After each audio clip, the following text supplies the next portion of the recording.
All right, let's jump right into this. Welcome to this explainer where today we're going to systematically dismantle a massive lie that hustle culture just loves to sell us. Look, we've all heard the advice, right? Sleep when you're dead or grind while your competitors are sleeping. But what if I told you that scientifically, biologically, and economically, that is literally the fastest way to bankrupt your business? Today, we're diving into the hard data and the actual neurological facts to prove exactly why rest is not some luxury you earn. It is a strict, non-negotiable, revenue-generating activity. Honestly, if you want to survive the internet economy, you're going to want to pay very close attention to what we're unpacking today. So let's start with what this actually feels like in the real world. Because burnout rarely happens with this dramatic, cinematic explosion where you suddenly realize you hate your life. No, digital burnout happens like a slow leak in a tire. It starts super subtly. You wake up, you glance at your phone, and you just feel this mild, buzzing sense of dread at your notifications. You sit down to write a newsletter or film a video, and you just stare at a blinking cursor for 45 minutes waiting for a miracle. You start taking longer naps. You tell yourself you're just relaxing by scrolling TikTok for 2 hours, but you wake up feeling utterly exhausted. And then, one random Tuesday, you open your laptop and you feel this literal wave of physical repulsion. Your brain just says, no, I'm done. You close the laptop, ghost your clients, and the business flatlines. And the end result of that slow leak? 90%. That is the mortality rate we're dealing with here. Welcome to burnout, the silent, invisible killer responsible for wiping out a staggering 90% of online ventures. This isn't just about feeling a little tired on a Friday, it is an absolute epidemic that destroys businesses before they even get a chance to mature. Which brings us to our first core section, the silent killer. And the main concept here, you are the primary asset. Think about it like this. In the internet economy, whether you're a freelance copywriter, a SaaS founder, a YouTube creator, the entire enterprise runs on the cognitive output of your prefrontal cortex. It's like a factory. If you run a physical factory and the main generator catches fire, well, production stops immediately. In your business, when you burn out, you are that factory generator catching fire, and a burnt-out creator makes exactly $0. So why does online work burn us out so much faster than a traditional physical job? Why does the internet economy just fry our brains at such a crazy accelerated rate? Well, to fix the problem, we've got to understand the specific hazards of our environment. Hazard number 1 is the context switching tax. Online, your brain is subjected to this violent, rapid task switching. In one single hour, you might write a strategic email requiring deep focus, jump to Twitter for a quick dopamine hit, handle a really angry customer DM that requires heavy emotional regulation, and then try to tweak a hex code on a website. Every single one of those switches burns glucose. By 2 p.m., you aren't just tired, you are cognitively bankrupt. Second, we have the always-on guilt. In a normal office, you leave at 5 p.m. and the building locks. But online, the office is in your pocket. The algorithm never sleeps, which magically convinces your lizard brain that you should never sleep, keeping your cortisol, your stress hormone, constantly humming in the background. And third, we settle for fake rest. This is the ultimate dopamine trap. After a 10-hour day, you sit on the couch and you just stare at another screen. Netflix, Instagram, gaming. Your eyes are still processing blue light. Your brain is still getting rapid-fire dopamine spikes. Your nervous system never, ever actually downregulates. And if you create these for a living, you really have to understand the default mode network, or the DMN. When you're staring at a screen executing a task, you're using the task-positive network. It's great for getting things done, for sure, but it is terrible for innovation. The DMN only activates when you stop focusing. It kicks in when you take a shower, wash the dishes, or go for a walk without your phone.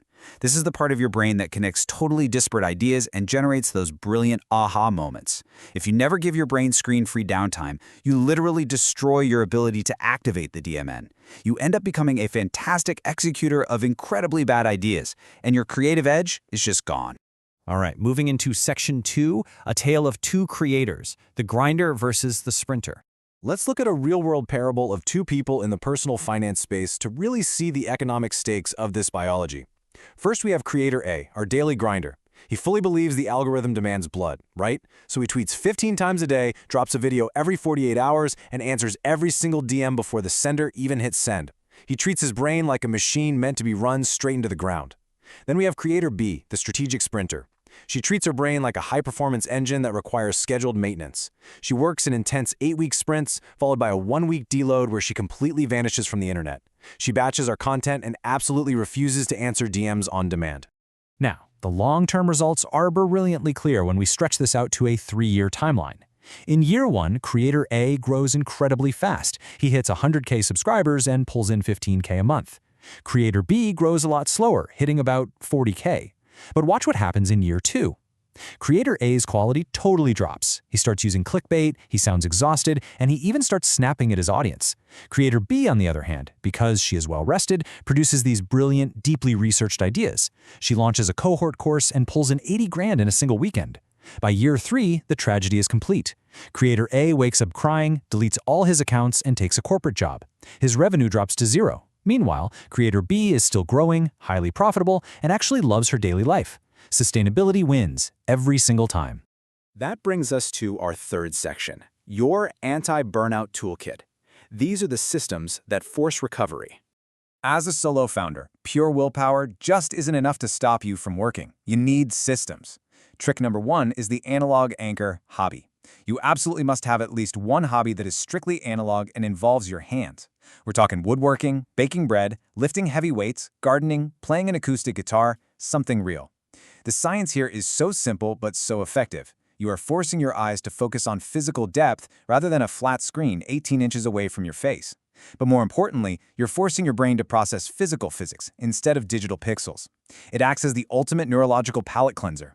Trick number 2 is the CEO shutdown ritual, championed by productivity expert Cal Newport.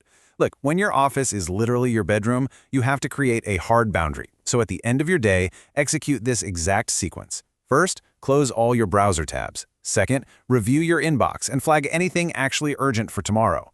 Third, write down the top 3 most important tasks for tomorrow morning. And fourth, this is the key, literally say the words out loud, shutdown complete. The moment you say that, you are off the clock. If you get a great idea later that night, jot it on a physical notepad, but do not open that laptop under any circumstances. Trick number 3 is the content buffer strategy. Honestly, the main reason you feel like you can't take a day off is because you're living paycheck to paycheck with your content cycle. To escape this trap, in month 1, you just grind it out. Do double the work to build a 2-week backlog. Write 14 newsletters in advance, film extra videos, and schedule them out. In month 2, your buffer is active. And by month 3, you've achieved the ultimate luxury, guilt-free disconnection. If you get the flu, or if you just decide you want to go camping with zero Wi-Fi, the algorithm doesn't punish you because the machine just keeps running on its own. Trick number 4 is about respecting your biology, specifically your ultradian rhythm. Human beings are biologically incapable of focusing for 8 hours straight. It's just a myth. We operate in cycles of roughly 90 minutes of high focus, followed by a mandatory 20 minutes of recovery.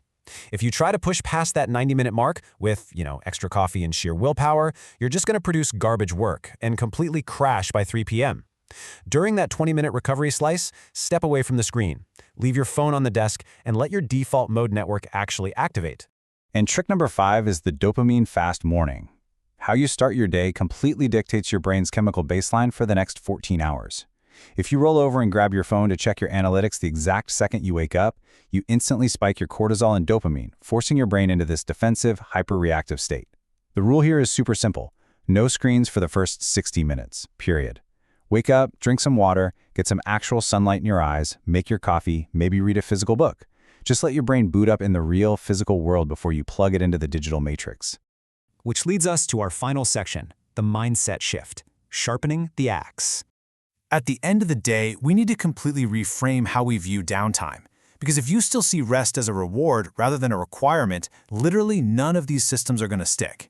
Abraham Lincoln famously said, "Give me 6 hours to chop down a tree, and I will spend the first 4 sharpening the axe." Think about how crazy this is. Most online entrepreneurs spend 100% of their time hacking away at the tree with a completely dull blade. They're working 12 hours a day, but because their brain is totally fried, their creativity is literally zero, and their decision-making is completely clouded. It takes them 12 grueling hours to produce what a rested, sharp brain could easily crank out in just 2. So you have to stop viewing downtime as lazy. We have to look at the actual biological reality here. Sleep is not time off. It is memory consolidation and neurotoxin clearing. A walk in the woods is not time off. It is active default mode network activation to solve complex background problems. And a weekend completely disconnected from Wi-Fi? That's not time off. It is essential dopamine receptor resetting. Rest is literally the work. It's the absolutely necessary maintenance required to keep the golden goose, which is you, alive. And if you kill the goose because you're too impatient to let it sleep, the golden eggs stop forever. Which brings us to our final, radical prescription for today's explainer. The internet will still be there in an hour.